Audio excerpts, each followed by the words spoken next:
Hello, I'm Brian Rostek, Iowa CCIM Chapter Past President, current Regional Vice President for the CCIM Institute and Broker Associate with Skogman Realty in Cedar Rapids, Iowa.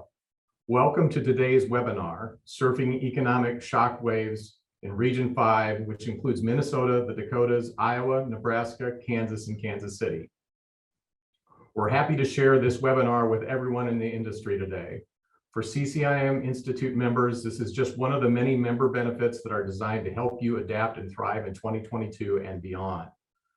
Joining us today is CCIM Institute Chief Economist, KC Conway, CCIM, CRE, MAI. He's going to share an in-depth look at the many factors affecting the economic tides, what to look for on the horizon, and how to ride the wave of opportunities in our region. Please feel free to ask questions throughout using the Q&A tab. We'll be answering as many as we can at the end of the discussion. And if you are experiencing any technical difficulties, please use the chat feature to ask for help with that. The recording and accompanying presentation will be emailed to all registered attendees. KC, welcome and thanks for joining us today. I'll turn the show over to you. Thanks, Brian. I guess just for Region 5, they made GDP go positive for the third quarter, which I guess I missed that one, but I still think I'm right in my long-term outlook. So thank you, Region 5, for making GDP go positive. You were a big part of it. So we'll jump right in here, start with the cover slide there. Obviously, we know where Region 5 is. It's an important part not only just from agriculture, but really our north-south supply chain that's being remade from Canada and the Great Lakes, and additive manufacturing. And places like Iowa, it's their #1 industry. So I was recently out in Albuquerque and hadn't been out there in a quarter century and realized they had a hot air balloon thing out there. And so I wanted to call the Fed and let them know I found inflation in all the hot air balloons. But then a lightning storm struck and started to deflate the economy in the balloon festival. So we will try to see what we can do to explain it all. There's my standard disclaimer slide. I won't waste a lot of time on that, just protecting the Institute and your Region 5 and all your CCIMs. All right, so I'm going to do something a little different that I've started doing that I hadn't done in the past. I'm going to start where I normally end. I'm going to give you all the answer and the key points and conclusions. And so this one is I shared this in Chicago at the global meetings a week or so ago. What should we really be prepared for, or what should we be monitoring going into 2023? So obviously the top of that list has to be the Federal Reserve on the left side there, here on slide 4. We have a meeting next week, an FOMC meeting. I think they'll definitely move the 75 basis points, especially with GDP swinging from 2 quarters negative to a positive today, and the hot indications from PPI and CPI recently and the jobs numbers. So it won't be a surprise. We'll get another 75 basis point increase next week. The real question is going to come, what happens December 13th and 14th? Does the Fed think it still needs to continue with 75 basis point increases, or do they begin to slow it a little bit? I'm not in the camp they're going to begin to slow. I don't see any signs of the inflation story abating. So pay attention to the 4 key inflation metrics. The most important one is probably the PPI, the Producer Price Index. So this is all the component stuff. And it eventually, what's happening in PPI flows into CPI about 6 months later. So if the producers are incurring more costs and more labor and more material input costs, that's going to filter through. And we just saw that in the latest PPI and CPI numbers. They were up 0.4% last month. And that was double expectations. The other one you've heard me talk about is the flexible CPI. This is the real household inflation rate. It's produced by the St. Louis Fed, by Jim Bullard, President Jim Bullard, goes all the way back to the 70s. And what they do is they strip out everything and look at those things that are repricing really in a 90-day cycle. And they include shelter, unlike others that talk about core and non-core. And so it's not just food and energy, but it's also shelter. And we broke a record on this back in the spring. We hit a 25% flexible CPI. The all-time record before that in the 1970s and 80s was 23%. So that's the real household inflation rate. The earnings, we've been getting a lot of earnings. We had really good earnings numbers today on everybody except for Meta. That's what they get for changing their name. It's just atrocious. But, Caterpillar, we had good numbers from GM. We've gotten quite a good number of earnings, especially today. And so when we look at those, AutoNation was another one. We're probably seeing the last gust of wind in our sales before we go into the end of the year and next year. But there are some good signs. We haven't completely collapsed, and some of that fed into the Q3 GDP numbers. But pay attention.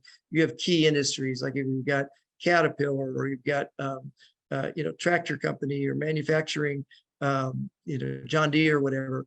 Pay attention to what's happening as earnings. You have a lot of employment. You have a lot of your economy tied to that. Pay attention to what's going on in the agriculture and the supply chain. Pay attention to what's going on in the Mississippi River right now. The water levels are so low, barges are just jamming up like shipping containers jammed up at the port of LA and Long Beach last Christmas. So this drought and low water issue is not just a Western and Colorado River Basin area region. It's also through impacting a lot of your region. The confidence measures. So we have three, put them in three buckets: consumer, small business, and housing. And the consumer has really taken a whack. We also hit an all-time record low this right at the start of this summer on consumer confidence, and we'll talk about that. Small business, they had a little bit of feeling a little bit better. They were taking their medications over the summer with low energy prices, but they're not very optimistic or deploying capital. And that came out in the Q3 GDP this morning, that capital spending is really taking a hit. In housing, any of you that know or deal with any aspect of the housing industry know it's in a complete recession. You can't take mortgage rates from 3.5% over 7. You can't take home prices and median price of home go from 300,000 to 430,000 in 2 years. And you can't have the average mortgage payment go from $1,500 to over $2,500 in 2 years and not decimate housing. And what we're doing to housing, this may be worse than what we saw in 2008 and 9. Your home, though, will not collapse in value. The rate of home price appreciation and the ability to build new inventory to provide relief is what's going to take a hit. So take comfort. Your home's not going to collapse in value, but the rate of appreciation is going to change pretty dramatically here. Oops, sorry, let's try to scroll down. Supply chain metrics. So supply chain, believe it or not, is very important to you guys. You may think about, remember the Canadian Pacific and Kansas City rail merger that goes through your region. Think about the importance of the Great Lakes region and everything that comes out of Canada, whether it's potash or fertilizer, whether it's rare earth minerals, whether it's lumber. A lot of stuff comes out of Canada, goes through the Great Lakes region and goes on rail right down through your region. So paying attention and seeing that we're really rebuilding our supply chain from a West Coast concentric to more of a North-South one, and it affects and is positive for your region.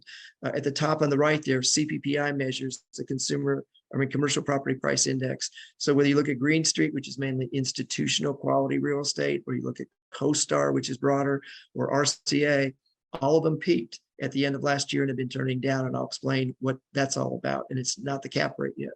The VIX. Some of you have heard me talk about the VIX before. It's a volatility index. And this looks at where the volatility is in the market. It's a forward-looking indicator that tells you how the market feels about things. And when the VIX gets to 30 and above, it's telling you the market's freaking out. And that's what we've been seeing. We're above 30. We've seen it go into the 50 to 75 range. And that's when we had like the great housing recession, or we had COVID. But the VIX is a good indicator, especially any of you that are monitoring your retirement funds and wondering what to do. If we get the VIX back down in the 20 range, it might be time to step back in. The misery index, the old one, came out of the 70s, produced by Steve Forbes. It simply was adding unemployment rate and inflation, and it hit a record almost 13% in 1976.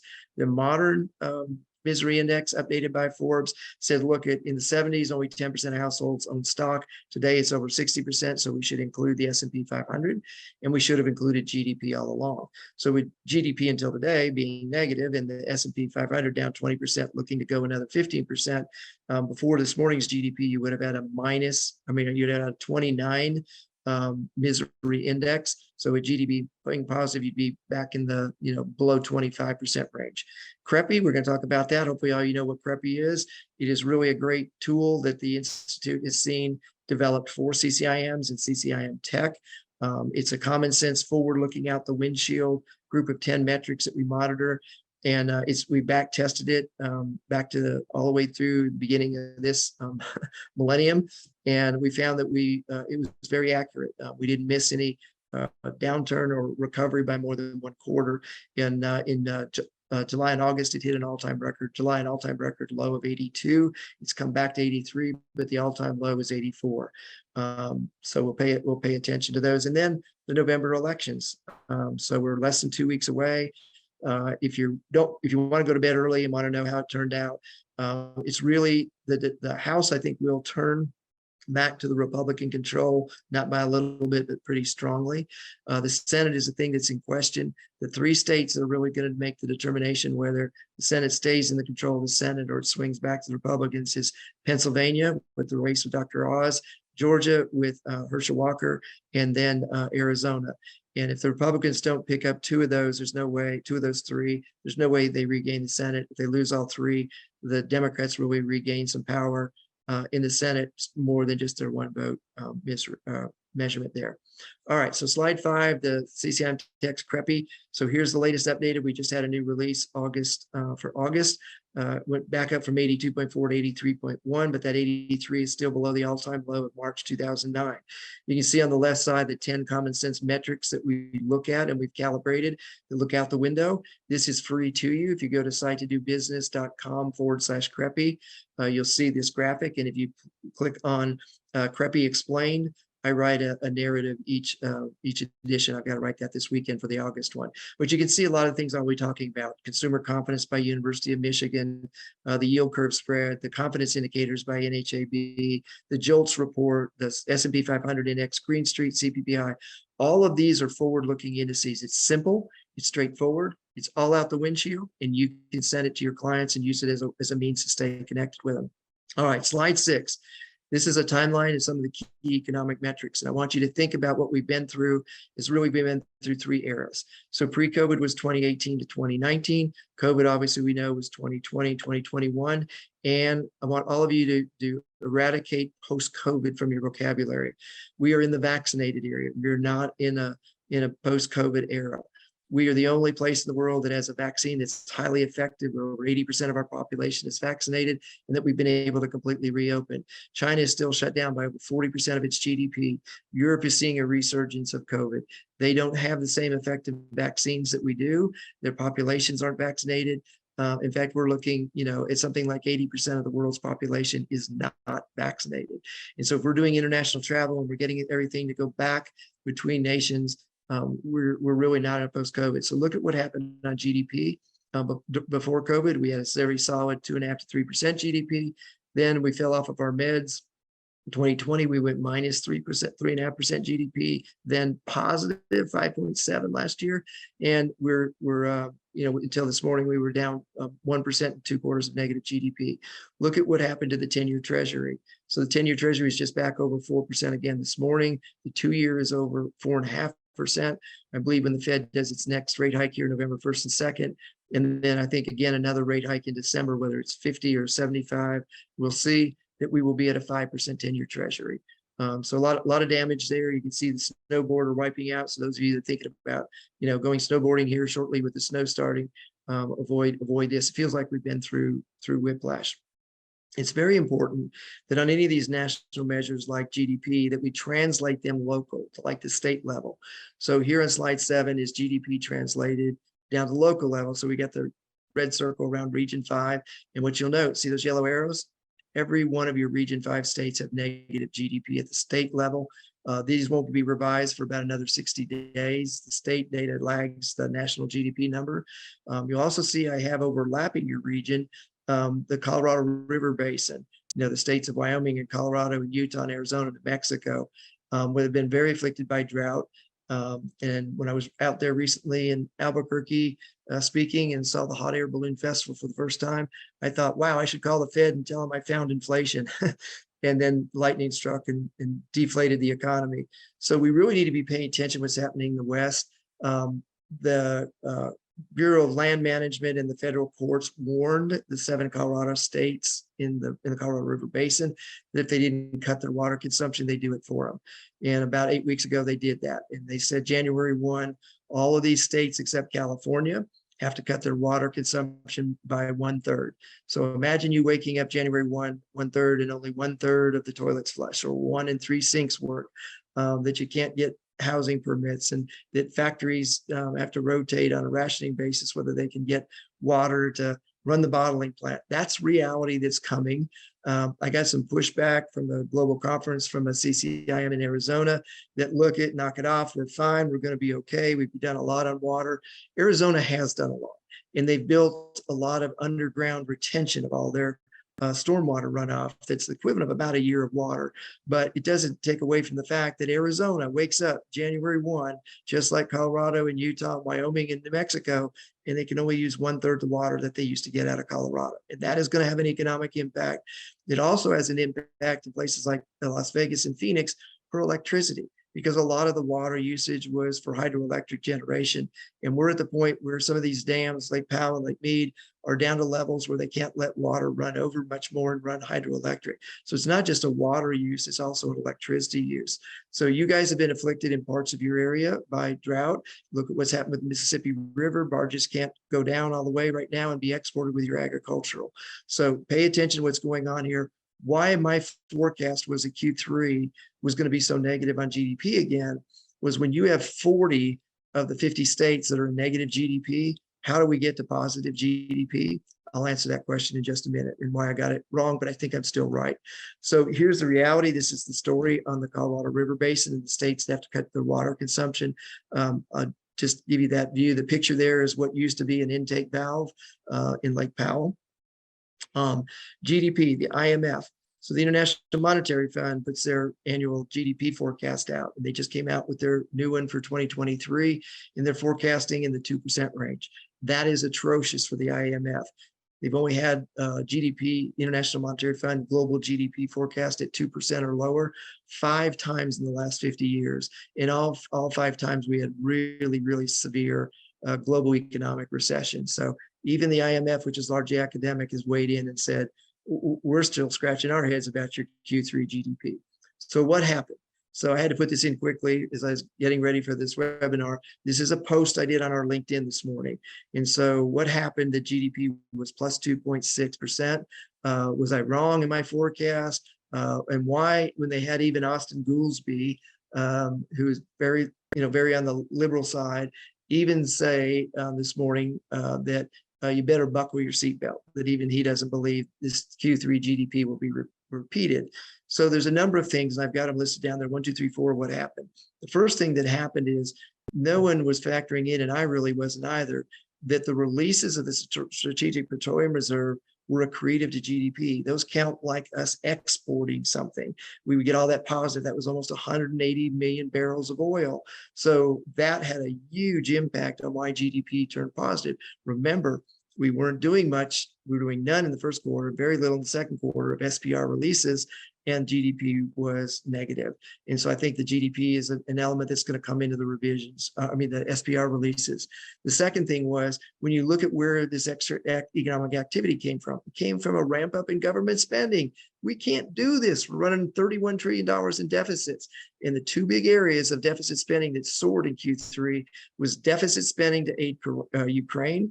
And that one was a dot that wasn't getting connected. I missed connecting. It's hard to find out what the defense is actually spending in real time, but that factored in. And the other one was state governments giving huge raises to their employees. So is that a one-time deal, or do they carry those forward into subsequent quarters? I don't think it does.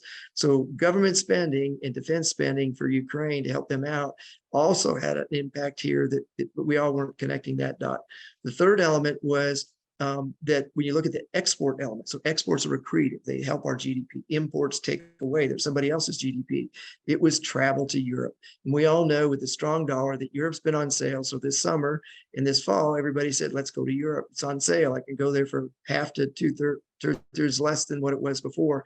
So that had a big element. We forget that travel to Europe is an export item, and it's more in the services item.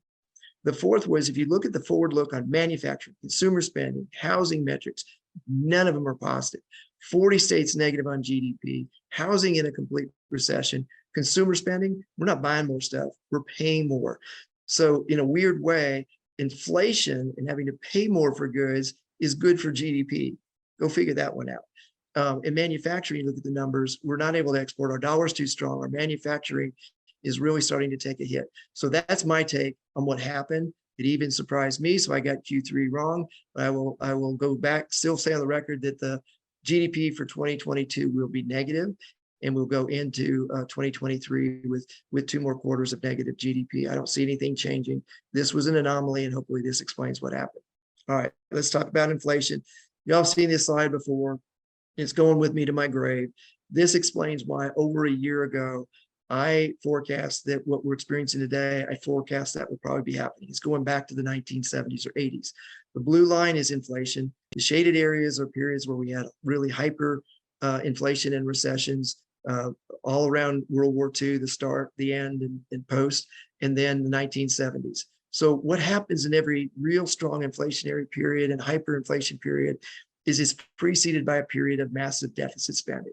In the 60s, we had massive deficit spending on the Vietnam War that filtered into the 70s. Today, our deficit spending has all been on COVID. $31 trillion, 12 from Congress, another total $9 trillion balance sheet by the Fed, $31 trillion in over federal deficit spending this year. The third thing that happens is when we get near the bottom of an inflationary cycle, we get a crazy idea from a politician. So in the 70s, it was Richard Nixon saying price controls. We'll solve inflation with price controls. The equivalent of price controls today is the Fed's balance sheet and interest rates. They think that they can control inflation. They can manipulate everything to a soft landing and play games with the balance sheet, and they really can't. So those 3 seeds that came out of the 70s and 80s are what we have today. The Arab embargo impact, which was the market shock, that today is our COVID and our supply chain shock. So we've got deficit spendings at record level. We have a market shock. It's maybe oil again. We'll share with you a quote that'll scare you, that y'all need to pay attention to. And then the gimmick of price controls of the Fed's balance sheet. So that's what got me to where I was all this year. All right. So why did the CPI go flat here over the summer? So if you think about it, before the summer, we had energy inflation. We didn't have the SPR releases. We didn't have states abating gas taxes. So when all that took effect over the summer, we brought energy prices down about $1 a gallon. And so that gave us relief. It masked the wage and consumer and price and food type increases in there. So that's why that happened. When we quit doing the SPR and all that type stuff, we go back to what we had in the spring, which is 8 to 10% inflation, and that's coming. All right, so here's what the administration's own head of the SPR and energy program, Hochstein. He was on the morning talk shows this past Sunday. He was saying Biden didn't really mean that we're going to do more SPR releases. It just meant that they hadn't fully executed the $180 billion of contracts, and he's going to accelerate that. So here they're saying we got to end it. This is a reserve. It's not a pipeline. It's not a supplier of oil. But this is the quote I want you to pay attention to. This happened on Tuesday. It was called the Davos of the desert. So we all know Davos in Switzerland, where all the leaders of the world and companies go to talk about the economy and park more private airplanes. Well, they have the equivalent in the desert right now, this time of year, for all of the oil producing nations. And they're very upset with us, the United States, that we've been using the SPR to manipulate energy prices. They'd like to make $120 to $150 on every barrel of oil instead of we were down in the $70, $80, $90 range, 90 something today. So this is the quote from the Saudi prince on Tuesday at this Davos of the desert. Look at the yellow shaded area. He said, "It is my profound duty to make it clear to the world that losing emergency stock, or SPR, who's talking to the US, may become painful in the months to come. Running out of capacity has a much dearer cost than what people can imagine." I had to ask myself, is that the equivalent of the 1973 oil embargo warning? What is he saying here? What threat is coming from the Saudis, who we basically may provide through the defense that they can actually produce oil for the world and be so wealthy? This is something we all better be paying attention to. And with the November elections coming, we really need to rethink whether you're on the Republican or Democrat side. We can be, and we were energy independent. And when we have the Saudi Arabia saying to us, we're warning you, you keep it up with the SPR release, and we're going to make your life more expensive, more costly, and maybe more painful. And I think this was an absolute warning that maybe we could be looking at another OPEC oil embargo on the United States at the end of the year, or maybe when we've run through the SPR. So we all better be paying attention to this. This was not covered by any mainstream media. It was probably the biggest single headline and quote statement that I've seen all year long. So I want to bring that to your attention. So inflation, PPI and CPI. Here's the PPI said follow. PPI 0.4% in the latest reading. That was double expectations. Same with CPI. So we've got PPI and CPI telling us this Q3 GDP is not sustainable. Look at the flexible CPI. This is by the St. Louis Fed. It reached an all-time peak in March of 1980 at 23%. So that's shelter, food, and energy. That's the real household inflation rate. In March of this year, we hit 25%. We broke an all-time record. Now it's come down over the summer because of the SPR releases and energy reduction, but all of that unwinds, I think, here when we end this, or maybe when Saudi Arabia makes it even more expensive to us. Consumer confidence, it's gone into the basement of the house. We saw the all-time low in consumer confidence by the University of Michigan at 58.7 in June 1980. It hit 50.2 in June of this year. It recovered again. Energy prices, lower gasoline. It was all a temporary head fake. What happens after the elections? What happens after this threat from Saudi Arabia? The misery index. If I haven't made you feel miserable, there actually is a misery index. Some of you that are like me that have gray and thinning hair and are over the age of 60 will remember that this was created by Steve Forbes. Became kind of a punctuation mark on Jimmy Carter's presidency.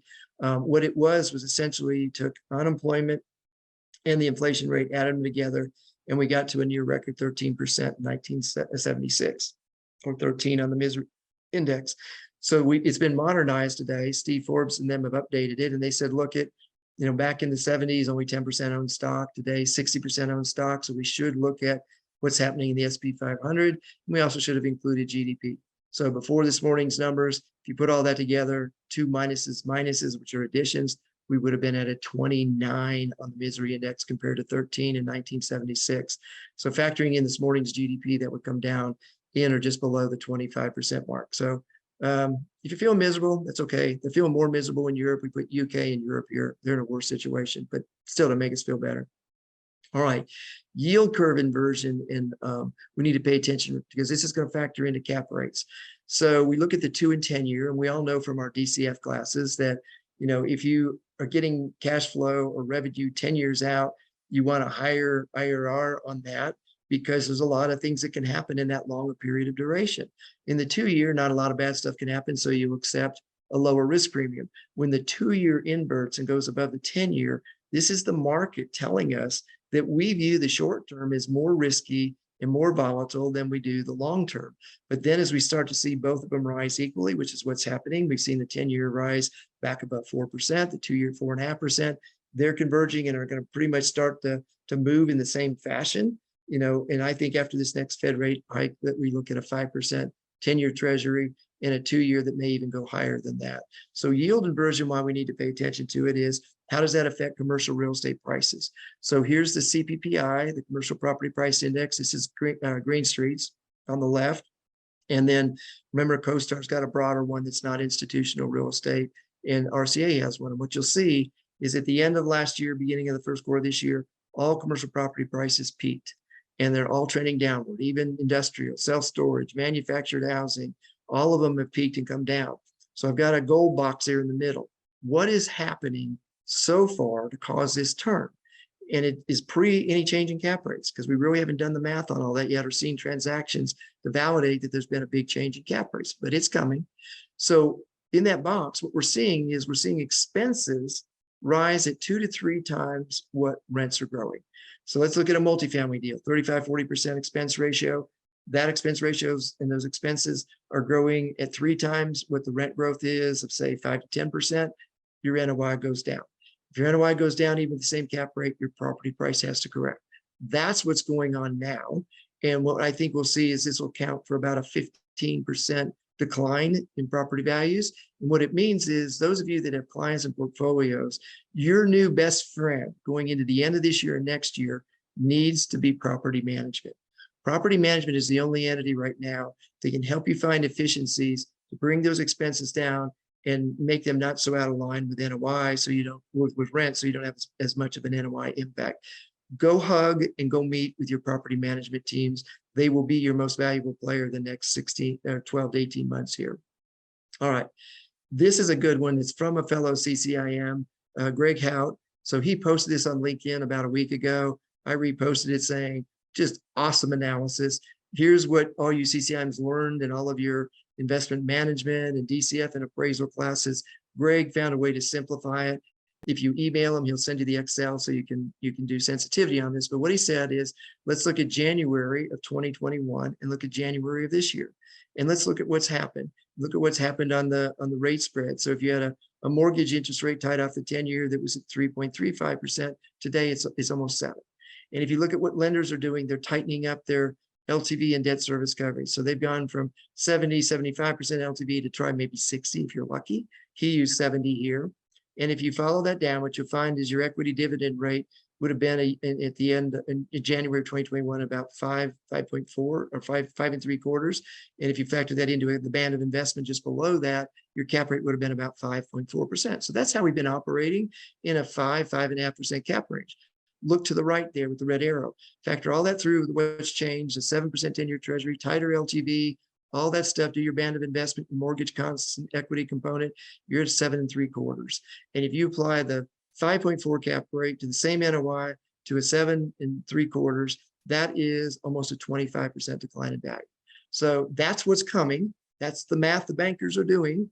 We're going to have a shortage or a dearth of sales to prove what the cap rates are. So everybody's going to revert to the band of investment. The appraisers will be using this. And if we have a 15% decline because expenses are growing so much greater than NOI, and we have a 25% decline in value because of the change in cap rate, that's how we potentially get to a 40% decline in value. And it's happened before, and I hope it doesn't happen again. But if the Fed keeps moving with these interest rates and takes us to a 5% overnight funding rate here after 2 more 75 basis point increases, this is the reality. Banks are already locking up capital. They've been told by the Fed that lending is inflationary. Quit lending. So the banks are raising LTVs, they're cutting lending capacity, they're increasing the DSCR. I was just in Dallas where a really good industrial e-commerce deal was quoted at a 60% loan to value, demanding a 160 debt service coverage. And if you did the band of investment math, they were looking at something close or above a 7% cap rate on what has been trading in the 4% range. And that's in Dallas, Texas. That's in a good market where everything is still booming and cranes still moving and people moving there and e-commerce moving. So this is one of those takeaway slides.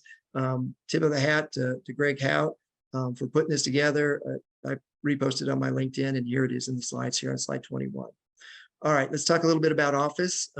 You do have a few office things. In fact, those of you in Missouri might have picked up on the news article this week about the former St. Louis downtown bank building that basically sold, where it lost 100% of its value, basically went down to almost nothing. We have another one here in Atlanta, a former First National Bank building that was basically gifted. They wrote off the value. The entities that had it, and it's going to be converted to affordable housing for sheltered homeless.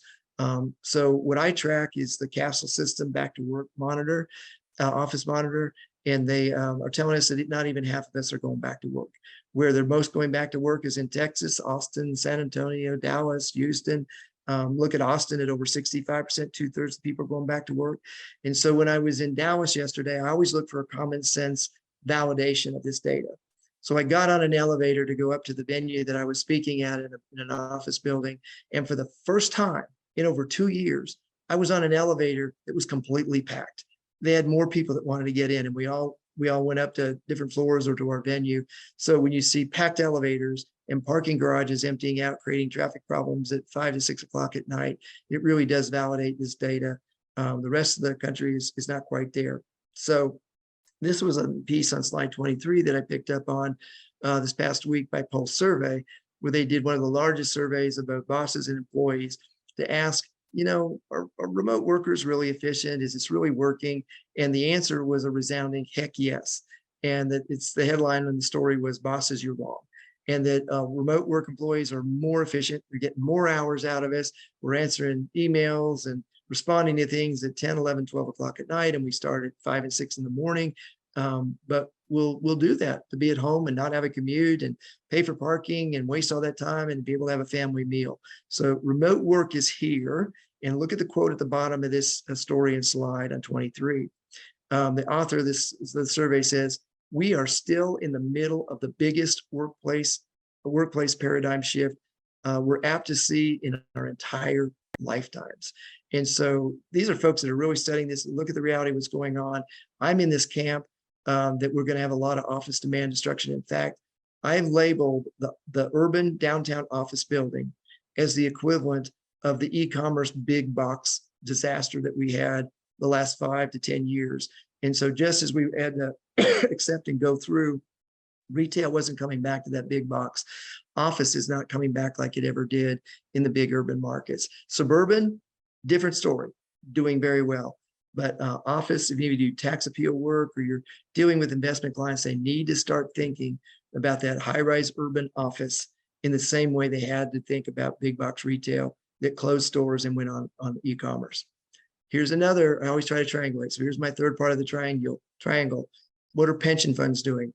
They're selling these office buildings. They know they've lost 15 to 20% of value. They don't want to lose 40%. So they are accelerating the disposition of office assets, particularly high rise, particularly in cities that rely on public transportation, New York, San Francisco, even Atlanta. And so these are big numbers, and their forecast by Pension Fund Magazine and NCREIF is that as much as $500 billion in office asset value will likely be lost in the next year. These are staggering numbers. So here's the opportunity for CCIMs.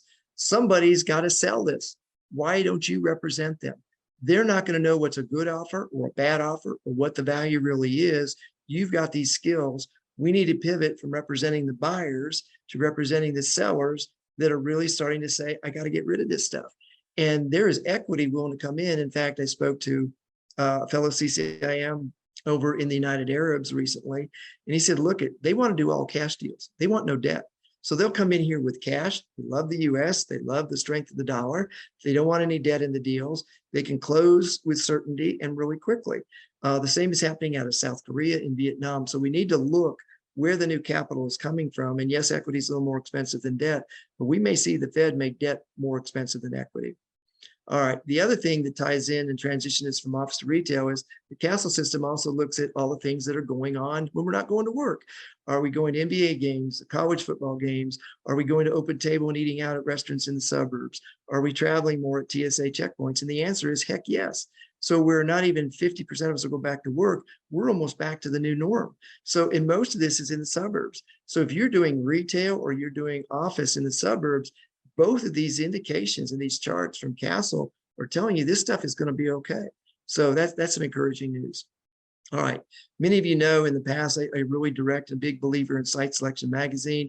They do an annual State of the States. So I'm going to go through a few of your states here in your region. So North Dakota, not a great story on GDP, you're 44th, but look at where you rank number 2, fiscal health. Look at where you rank number 19 in the top 20, lowest industrial electrical production. And the Tax Foundation saying you're one of the top 20 states to do business in. So don't just look at that GDP number and rank, look at all these other metrics that they break out for you. So this is really, a positive story for North Dakota, and it's not all just energy. South Dakota, same story. You're number 47. But good Lord, look at this. Look at number 2. Tax Foundation says you are the number 2 state to basically do business in. Look at where you're number 9. Again, fiscal health. Companies don't want to put money to work and build infrastructure and build plants where the state is not in good fiscal health or has its taxes out of balance. And look at where you're in the top 25. Workforce readiness, the briefcase indicator, and workers' compensation stuff. So South Dakota, you've got a lot going on. You need to put these site selection, state of the state, data and metrics in your packages if you're selling properties or people that are coming from outside of South Dakota or North Dakota to look at it. Nebraska, again, you're 34th in GDP, but look at number 17, you're fiscally strong in fiscal health, and look at industrial electricity. So this is going to become a big issue, especially as companies have to leave the 7 states in the Colorado River Basin, because it's not just a water issue, but it's an electricity. And look at the cost of electricity, or whether they have to have rolling blackouts because there wasn't enough monsoonal rain or snowpack to fill the Lake Powell and Lake Mead to a level that you can do hydroelectric and run the plant full time. We are going to see rolling blackouts in the Colorado River Basin states next year when they have to deal with the reality of 1/3 less water and a lot less hydroelectric electricity, particularly Las Vegas. Kansas, you're in a good situation, 32 in GDP, but again, the Tax Foundation says you're one of the top 25, you're in the top half in terms of workforce readiness, kids getting educated and getting those kids ready to go through college. And they should have one here for the NFL football because the Kansas City Chiefs, my son's a big believer. I grew up in Colorado, but he loves the Chiefs because he thinks the KC on their logo is me and that I own the football team. But Mahomes, if he had to put quarterbacks, Mahomes would be there in the top 2 or 3. To me, he reminds me of John Elway. So Kansas, go Chiefs there. You're tops in the AFC West right now. Keep it going. Broncos, we're terrible. We're in the bottom. Minnesota, so top 20 in GDP. But look at number of the metrics that you're in the just above 15 to in the top 25. Again, fiscal health very strong. Look at workers numbers in research and development. A lot of stuff going on there, and especially with your neighbor in Wichita, Kansas, attracting Bombardier as their new aircraft headquarters into Wichita. There's going to be a lot of synergies between Missouri and Kansas on aircraft manufacturing. Remember, Boeing in Wichita, Kansas makes all the fuselages that get put on 747s and fly to Seattle and to Charleston to make their new modern airplanes. And in Missouri, a lot of the research and biomed and aeronautical engineering, you do a lot of that. So very positive things on that side. Iowa. All right, I'm going to brag on Iowa, and I've got 3 slides on Iowa. So, and yes, part of it's because we love Dave Wilson, and yes, we definitely love our new CEO, Paul Rumner. But look at these metrics. So forget that Iowa is 31st in GDP. Look at where it is in fiscal health. Look at where it is, again, on employment metrics and research and development. But let's take it deeper than that. Advanced manufacturing is the #1 industry in Iowa. It's not agriculture.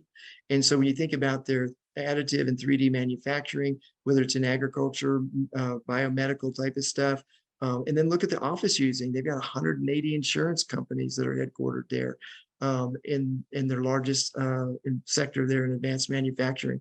So people, when I talk outside of Iowa and I go to New York or Texas and I tell them what is going on in Iowa, they think I'm making it up until I show them this stuff.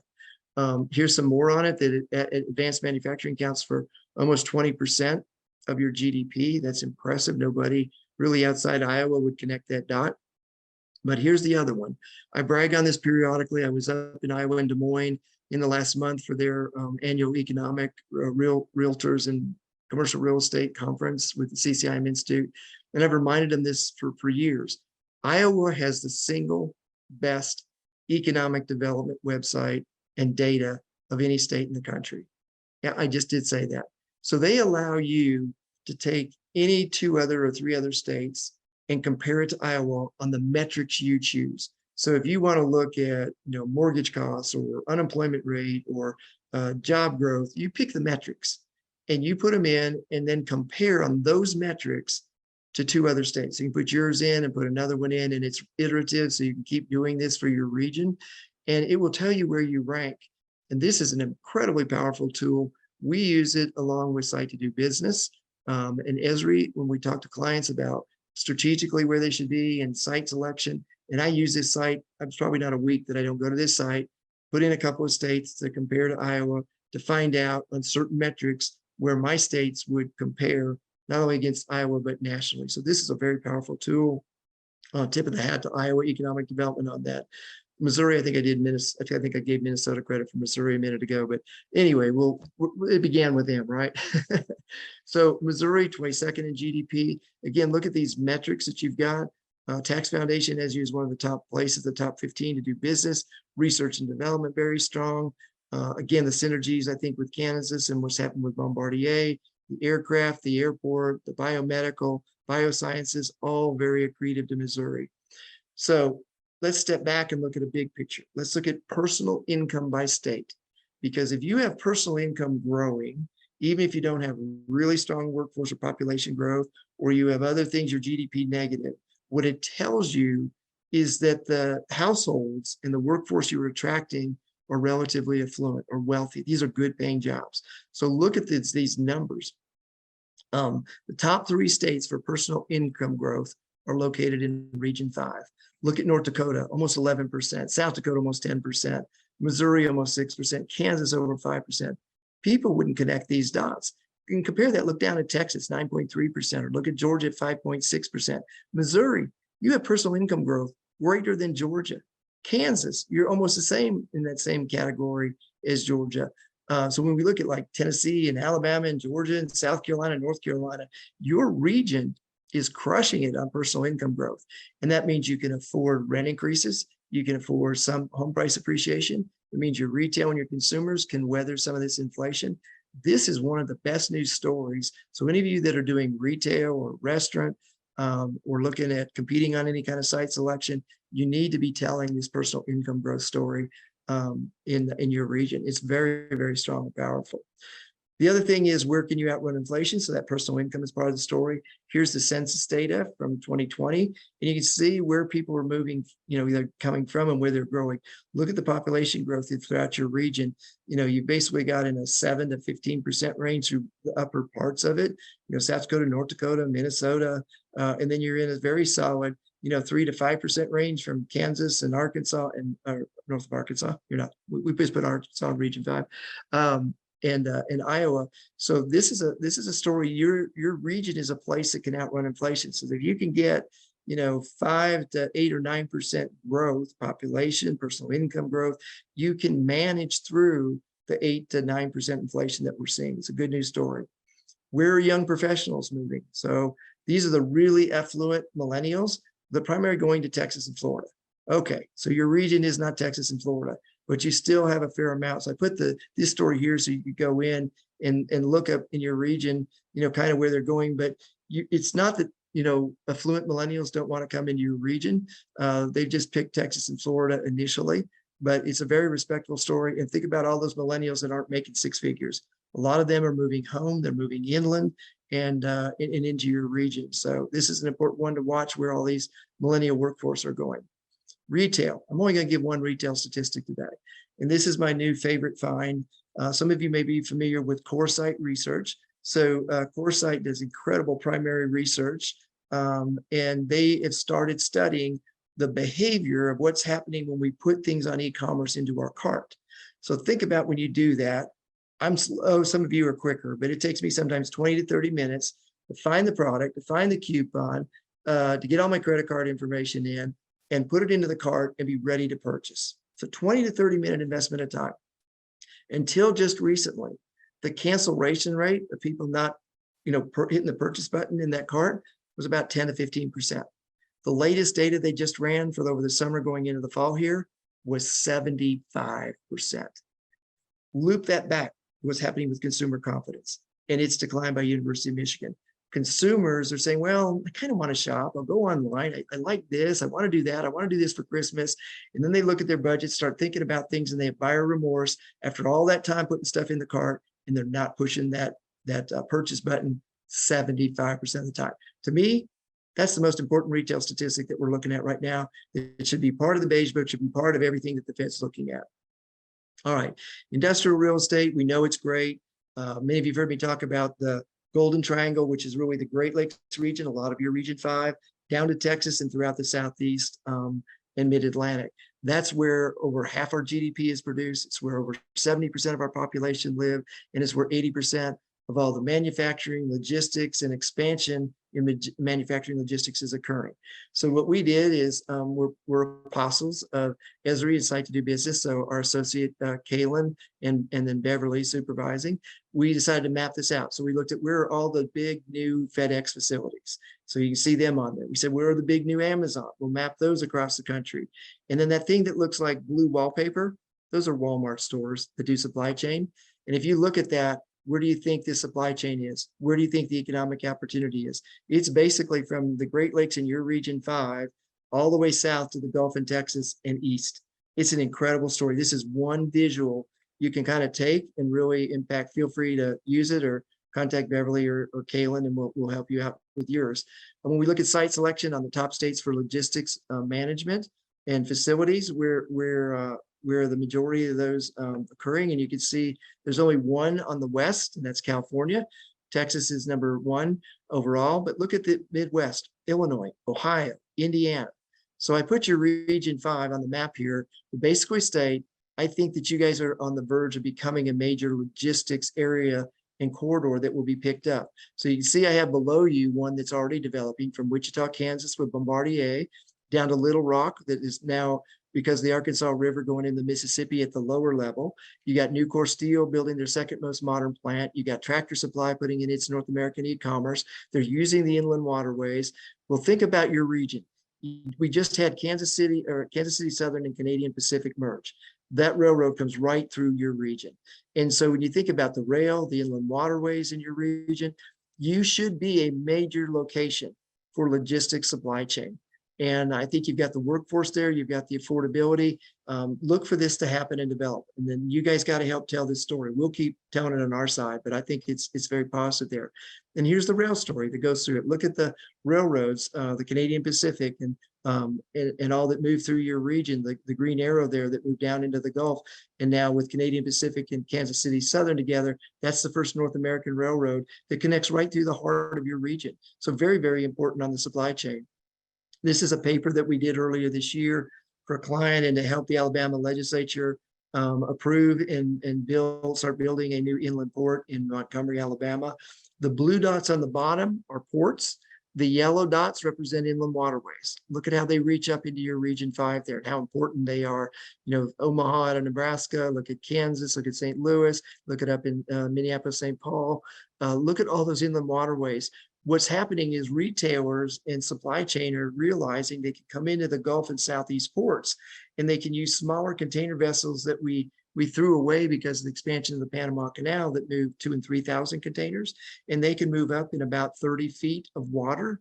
And so even though we're down in the low 30-foot range right now, they can still navigate. If you look at the Atlanta Fed and those blue dots from New Orleans all the way around to Savannah and Brunswick, Georgia, that's 22 ports. Those 22 ports handle more supply chain and containers than 2 LA and Long Beach. And throughout all of COVID in the past 2 years, they never had more than 10 ships backlogged. This is a redundancy. It's access to our inland waterways as well as our rail. You guys have incredible logistics connectivity, and I think there's a lot of opportunity for you guys to still extrapolate out of that. Showing how this story about remaking our supply chain from West Coast to more north-south. This shows what's happening in Port of Savannah. Port of Savannah over the summer had over 40 containers backed up from its record 10.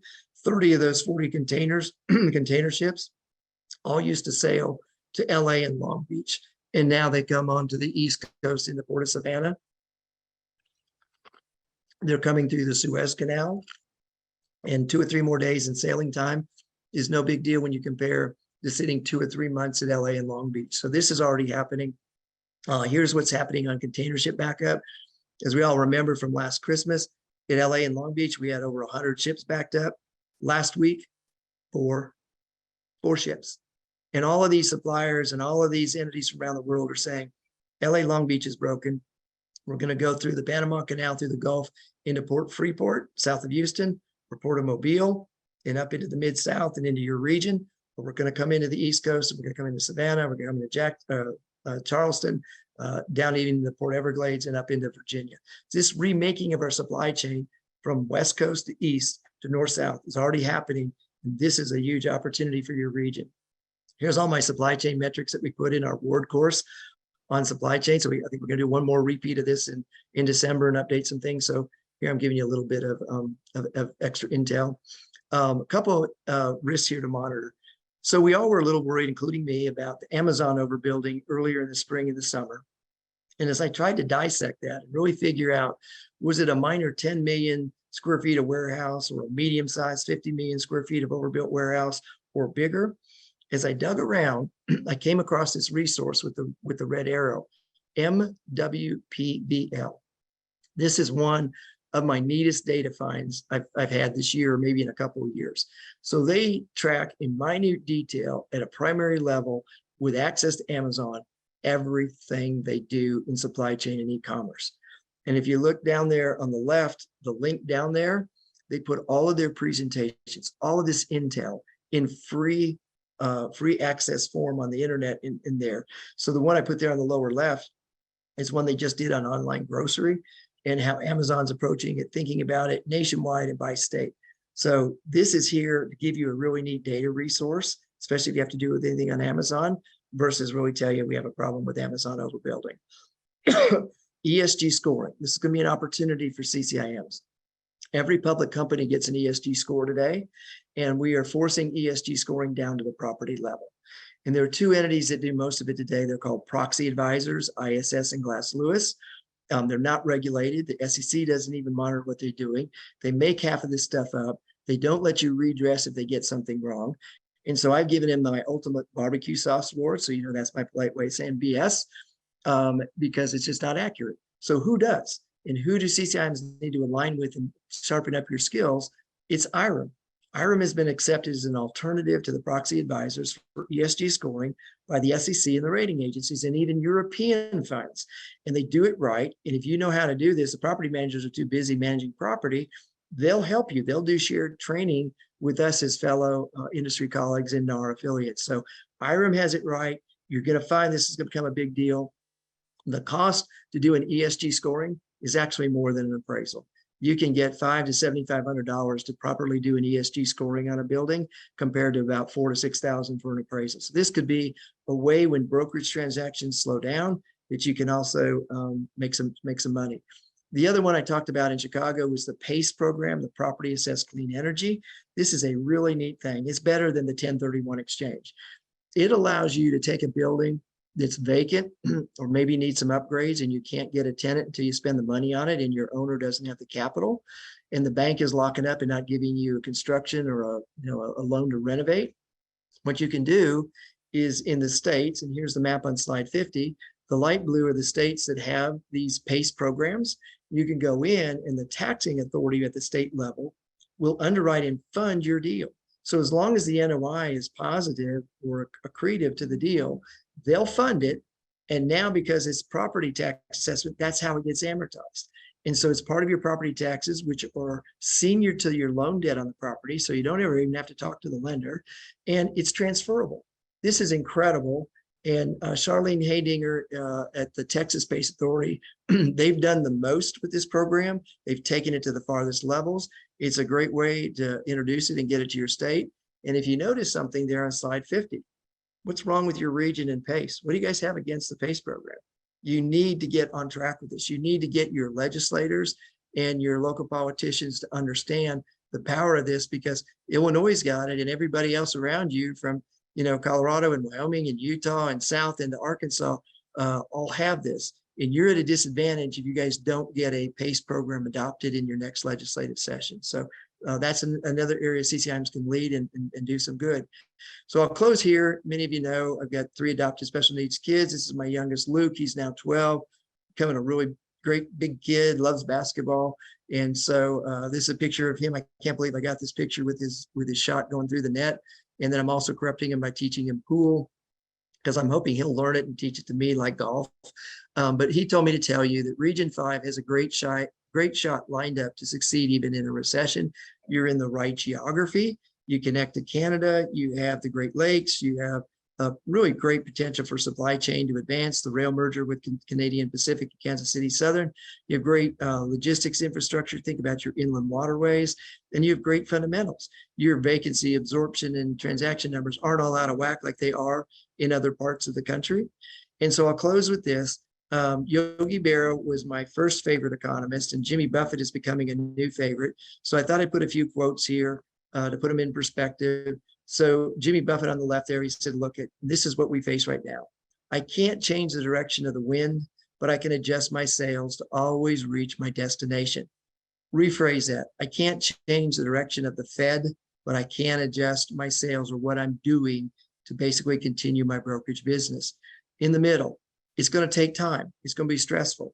So his album cover, breathe in, breathe out, but please keep moving on. We'll help you. The Institute's here to help you. We have 13,000 members that have different degrees of experience from adaptive reuse to logistics to appraisal. We're all here to try to help you. And then you add at the bottom there, we're without geography, you're really nowhere. I love that one. And you have good geography, but Yogi Bear, I think, gets the award. And never forget it. You can observe a lot by just watching. Right now, it's important to step back, observe what's going on, noodle it, try to digest it, talk to your peers within the Institute, and hopefully we have some good ideas and recommendations. I want to let you know, because you guys have been affected by disasters. Iowa, I know, with tornadoes. We released with the Institute at the Global Conference in Chicago, our ninth insights paper in 4 years on disaster preparation. And it's not just about hurricanes and tornadoes and floods and wildfires. It's about things like Jackson, Mississippi. If you don't pay attention to a key infrastructure item, disaster can strike and you have no water. A levee in an upstate or a different geography can break and really affect you. Look at the Mississippi River not having the water to move all the barges down from all the economic and agricultural activity in your region. How do you prepare for that?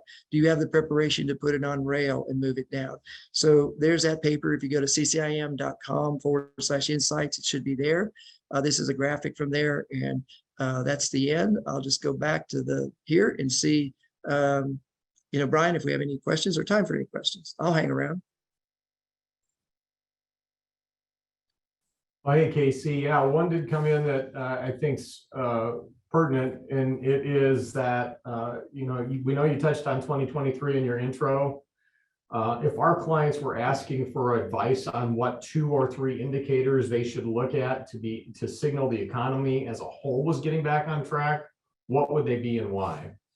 So I'd be selfish. I tell them, look at our CREPI index. I mean, look at that index grabs the 10 things: consumer confidence, home building confidence, the University of Michigan, commercial property price indices, Mark Seifert, Stan, I'll always mispronounce Stan's last name, the whole CCIM tech team. We spent a lot of time on that. We introduced it a year ago, kind of as a quarterly, and now it's a monthly. So we now release that monthly. It covers everything. Alternatively, I would say, look at PPI. What's happening with producer prices into the inputs is coming into CPI, into the rest of the way. And then the other one is that chart there on looking at what is happening, doing the sensitivity analysis around what happens when you go from a 3% 10-year treasury to a 4 or 5. What happens when the banks now tell you that instead of a 70% loan to value, it's 50 or 60, and your debt service coverage goes up? What is the impact on value? And the last one I would say is really drill down with your clients and your own portfolio and properties, drill down to the property management level. You need to wring out efficiencies there to offset the rise in expenses that are so much core. So those would be my 3 big tips. Awesome. Well, Casey, thank you again for sharing your expertise with us today on this webinar. And thank you to everyone who attended today. As a reminder, the recording and accompanying presentation will be emailed to all the registered attendees. And if you're not already signed up as a CCI Institute member or course participant, take a moment to sign up for our e-newsletter at ccim.com to stay informed about complimentary webinars like this one, as well as other professional development opportunities. Have a great day, everybody. We are dismissed. Thanks, Casey. Take care. Thank you. Good luck, Region 5. We love you. Thanks.